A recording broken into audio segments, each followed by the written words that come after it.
ঘন কুয়াশায় আলুতে ছত্রাকের আক্রমণ হয়েছে, বাড়তি খরচে হতাশ কৃষক। এ নিয়ে আরো জানাতে সরাসরি যুক্ত হচ্ছেন সহকর্মী জামাল বাদশা। জামাল, ছত্রাক নিরসনে বিঘা প্রতি কত টাকা বাড়তি গুনতে হচ্ছে কৃষককে?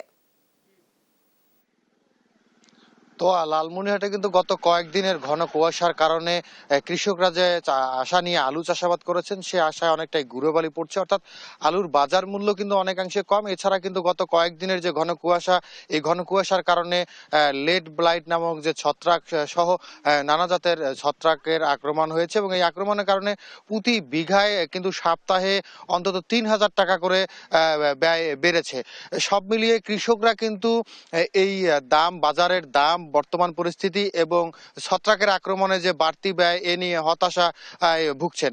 এবছর কিন্তু লালমনিরহাট জেলার তিস্তার চরাঞ্চল সহ সমতল সব মিলিয়ে ১২,০০০ হেক্টর জমিতে আলুর চাষাবাদ হয়েছে এবং গত বছরের তুলনায় এই বছর প্রায় ৪,০০০ হেক্টর জমিতে বেশি আলু চাষাবাদ হয়েছে। আমরা কৃষকের সাথে কথা বলেছি, কৃষকরা যেটি বলছেন যে এবছর আলু চাষাবাদের জন্য কিন্তু বীজের দাম অনেকটাই বেশি ছিল। অর্থাৎ ১ কেজি বীজ কিন্তু ১২০ টাকা থেকে ১৩০ টাকা পর্যন্ত তারা ক্রয় করেছে এবং তারা চাষাবাদের জন্য যে কীটনাশকগুলো ব্যবহার করেছে সেই কীটনাশকের মূল্যও কিন্তু গত কয়েক বছরের তুলনায় এবছর বেশি ছিল। তবে সে অনুপাতে কিন্তু বাজারে দাম একেবারেই কম। অর্থাৎ বাজার একদম মাঠ পর্যায় থেকে কৃষকরা আলু পাইকারি দরে ১১ থেকে ১২ টাকা বিক্রি করছেন এবং এই যে ছত্রাকের যে আক্রমণ সেক্ষেত্রে কিন্তু বাড়তি যে ব্যয় সেটি কিন্তু সব মিলিয়ে খরচ ওঠা তো দূরের কথা, কৃষকের কিন্তু অনেকটাই লস হবে বলে কৃষকরা মনে করছেন। আমরা কৃষি অধিদপ্তরের সাথে কথা বলছি, কৃষি অধিদপ্তরের কর্মকর্তারা যেটি বলছেন যে কৃষক পর্যায়ে তাদের পরামর্শ দেয়া হচ্ছে এবং এই পরামর্শ অনুযায়ী কৃষকরা কিন্তু নানা ধরনের কীটনাশক ব্যবহার করছেন। আমি এই মুহূর্তে রয়েছি লালমনিরহাটের কলেজ বাজার এলাকায়। এই বাজারটি যদি একটু দেখাতে চাই, যে কলেজ বাজারের পার্শ্ববর্তী এলাকায় কিন্তু মাঠের পর মাঠ কৃষকরা আলু চাষাবাদ করেছেন এবং এই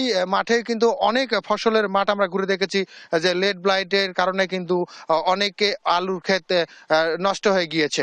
আরেকটি বিষয় হচ্ছে যে এই কৃষকরা যেটি অভিযোগ করছেন যে লেড ব্লাইটের কারণে যে ক্ষতিগ্রস্ত হচ্ছে, তারা কিন্তু বাজারে গিয়ে নানা জাতের কীটনাশক নিয়ে আসছেন। তবে কোন কীটনাশক কাজে দিচ্ছে বা ছত্রাকনাশক নিধন করছে সেটি কিন্তু আসলে কৃষকরা বুঝে উঠতে পারছেন না।